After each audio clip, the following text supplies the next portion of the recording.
ሱረቱል ቀመር። ወዲያውም የሰማይን ደጃፎች የሚንቧቧ ውሃ ከፈትን፣ የምድርንም ምንጮች አፈነዳን። ውሃውም የሰማዩንና የምድሩ በእርግጥ በተወሰነ ሁኔታ ላይ ተገናኘ። በሂሳብ የተለካ ውሃ ነው። የሚወርደው ውሃ ከአላህ ሱብሓነሁ ወተዓላ ዘንድ የተወሰነ ነበር። አሰላሙ አለይኩም ወረሕመቱላሂ ወበረካቱ። ውድ ቻናል ቤተሰቦች እንዴት ናችሁ? ሰላም ከኔ አልሐምዱሊላህ። ነብዩላህ ኑህ ከክፍል 3 የቀጠለ። ቻናሉን ሰብስክራይብ ያድርጉ። ምድርንም ምንጮች አፈነዳን፣ ውሃም የሰማዩን የምድሩ በእርግጥ በተወሰነ ሁኔታ ላይ ተገናኘ። በሂሳብ የተለካ ውሃ ነው። የሚወርደው ውሃ ከአላህ ሱብሓነሁ ወተዓላ ዘንድ የተወሰነ ነበር። ከዚያን ሰዎች፣ ዛፎች፣ በምድር ብቅ ያለ ነገር ሁሉ ይሰጥም ጀመር። አላህ ሱብሓነሁ ወተዓላ እንዲህ ይላል፣ ኑህም በእርግጥ ጠራን፣ ጥሪውን ተቀባዮቹም ምንኛ አማርን። እርሱንም ቤተሰቦቹንም ከከባድ ጭንቅ አዳን። በሌላ አንቀጽ እኛ ውሃ ባየን ጊዜ በተንሻላይቱ ታንኳ ውስጥ ጫናቸው። ለእናንተ መገሰጫ ልናደርጋት አጥኒ የሆነችው ጆሮ ታጠና ዘንድ ይላል። ውሃው ከጊዜ ወደ ጊዜ እያየለ መጣና ከተሞች፣ መንደሮችና ሰዎችም ሁሉ ሰመጡ።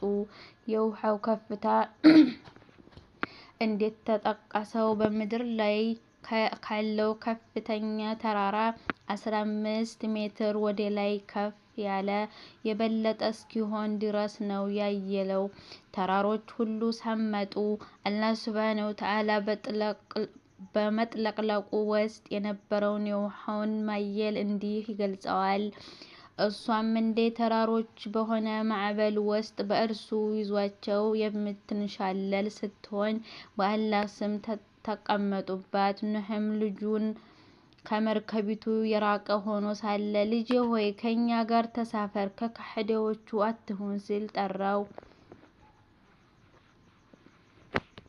ማዕበሉ በተራሮቹ ቁመት ልክ ነው። በጊዜው ኑህ ዓለይሂ ሰላም መርከቢቱን ተሳፍሮ ውሃው ውስጥ ሲያንቀሳቅሳት መሄድዋም መቆሚያዋም በአላህ ስም ነው እያላችሁም በውስጧ ተሳፈሩ፣ ጌታዬ መሐሪ አዛኝ ነውና አላቸው። አላህ በዚች መርከብ በኩል እዝነትን ገለጸልን። ቀጥሎ አላህ ሱብሓነሁ ወተዓላ ዘንድ ትዕዛዝ ተላለፈ። አንተም አብረውህ ካሉት ጋር በታንኳይቱ ላይ በተደላደልክ ጊዜ ምስጋና ከዚያ ከበደለኞች ህዝቦች ላዳነን አላህ ይገባ በል ጌታዬ ሆይ ብሩክ ሆነህ ማውረድ አውርደኝ፣ አንተም አውራጆች ሁሉ በላጭ ነህ። አላህ ሱብሓነሁ ወተዓላ ለኑህ ዓለይሂ ሰላም እርሱንና ቤተሰቦቹን ነፃ እንደሚያወጣው ቃል ገብቶለት ነበር።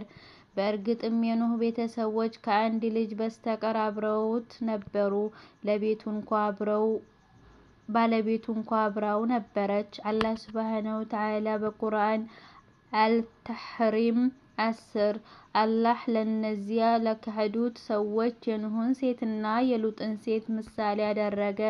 ከባሮቻችን ከሆኑ 2 መልካም ባሪያዎች ስር ነበሩ።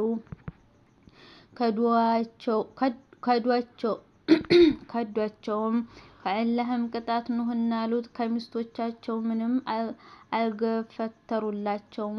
ከገቢዎቹም ጋር እሳትን ግቡ ተባሉ። የሚላት ይህች ከሃዲ ሴት በጊዜው አልነበረችም፣ ቀደም ሲል ሞታ። አላህ ሱብሓነሁ ወተዓላ በምትኳ አማኝ ሴትን ተክቷት ነበር። ያቺ በእርሱ ጋር በመርከቢቱ የነበረችው አማኝ ነበረች። አንድ ከነዓን ተብሎ ልጁ በስተቀር ሁሉም ልጆቹ አብረውት ነበሩ። እርሱ ከነዓን ከሃዲ ነበር። ኑህም ልጁን ከመርከቢቱ የራቀ ሆኖ ሳለ ልጄ ሆይ እኛ ጋር ተሳፈር፣ ከከሃዲዎቹም አትሁን ሲል ጠራው። ልጁና በታንኳይቱ መሃል ርቀት ነበረ። ልጁም ከውሃው ወደሚጠብቀኝ ተራራ እጠጋለሁ አለ። አባቱም ዛሬ ከአላህ እዝነት ምንም ጠባቂ የለም እርሱ ያዘነለት ካልሆነ በቀር አለው። ማዕበሉም በመካከላቸው ጋረደ፣ ከሰጣሚዎቹም ሆነ። በጊዜው ተራሮች በውሃ አልተዋጡም ነበር፣ ወደ መጀመሪያ አካባቢ ነበርና። ኖህ ልጁን ጠራው። ልጁም ከአንተ ጋር መሆን አልፈልግም፣ በቅርብ ወደሚገኝ ተራራ ላይ እወጣለሁ አለው። ኖህም ዛሬ ከአላህ ትእዛዝ ጠባቂ የለም አለው። በእንዲህ እያለ ታላቅ መጣና ልጁን ዋጠው።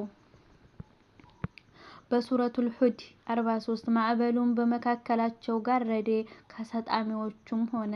ኑህ ዐለይሂ ሰላም ዘንድ ቤተሰቦቹን ሊያድንለት ቃል ነበረው። ይህ ልጁ ደግሞ ጠመመ። ኑህ ዐለይሂ ሰላም አላህ ሱብሓነሁ ወተዓላ ይጣራ ጀመር።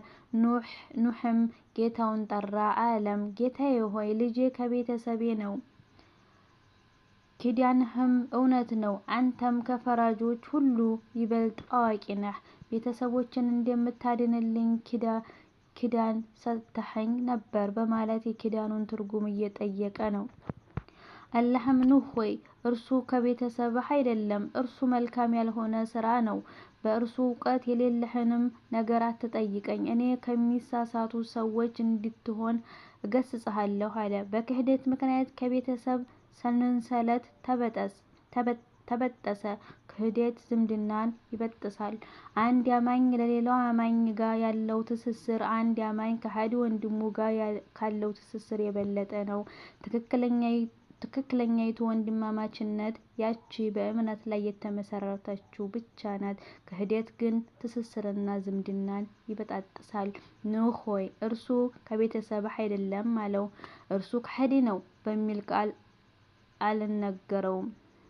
ከቤተሰብህ አይደለም ነው ያለው። ምክንያቱም ክህደት የቤተሰብናት ትስስርን ስለሚበጥስ ነው። ስለዚህም በሸሪዓችን ከሃዲ ሙእሚንን አይወርሱም፣ ዝምድና ይቆርጣል። ጌታዬ ሆይ በእርሱ ለእኔ እውቀት የሌለኝ ነገር የምትጠይቅ ከመሆን እኔ ባንተ እጠበቃለሁ፣ ለእኔም ባትምረኝና ባታዝንልኝ ከከሳሪዎች እሆናለሁ አለ።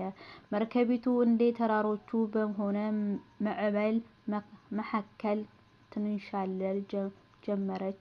መሬት ሁሉ ተጥለቅልቋል። መርከቢቱ እንደ ተራሮች በሆነ ማዕበል መሃል ትንሻለል ጀመር። መሬት ሁሉ ተጥለቅልቋል። የተቀሩት የሰው ልጆች ሞተዋል። እንስሳት፣ አዕዋፍ፣ ሕይወት ያላቸው ነገሮች ሁሉ አብቅተዋል።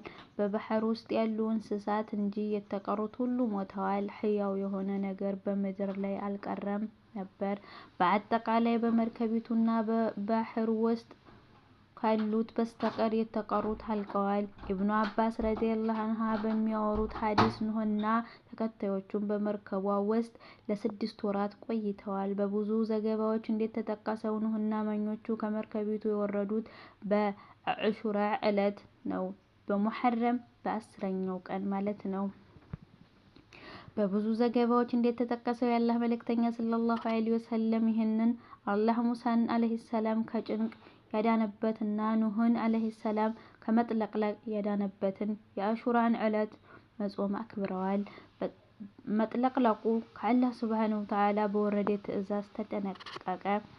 ተባለም ምድር ሆይ ውሃሽን ዋጪ፣ ሰማይም ሆይ ዝናብህን ያዝ። ውሃውም ሰረገ፣ ቅጣቱም ተፈጸመ። ጁይድ በሚባልም ተራራ ላይ መርከቢቱ ተደላደለች። ለከሃዲዎቹ ሰዎች ጥፋት ተገባቸው፣ ጠፋ ተባለ። ከዚያም አላህ ሱብሓነሁ ወተዓላ እንዲህ አለው፣ ኑህ ሆይ ከኛ በሆነ ሰላም ባንተ ላይና ከአንተም ጋር ባሉት ህዝቦች ትውልድ ላይ በሆኑ በረከቶችም የተጎናጸፍክ ሆነህ ውረድ። ከእነሱ ዘሮች የሆኑ ህዝቦችም በቅርቢቱ ዓለም በእርግጥ እናስመቻቸዋለን፣ ከዚያም ከኛ የሆነ አሳማሚ ቅጣት ይነካቸዋል ተባለ። ኑህ በመርከቢቱ ላይ በቆዩባት ረጅም ቆይታ ውሃው ቶሎ እንዲሰርግ ይፈልግ ነበር። በዚህን ጊዜ ርግብን አዲስ ነገር ታመለክተው ዘንድ ይልካት ነበር። ምንም ሳትይዝ ትመለሳለች፣ ደግሞ ይልካታል። እንዲህ እያለ ከዕለታት አንድ ቀን የዘይቱን ዛፍ ቅርንጫፍ አመጣችለት። በዚህም ውሃ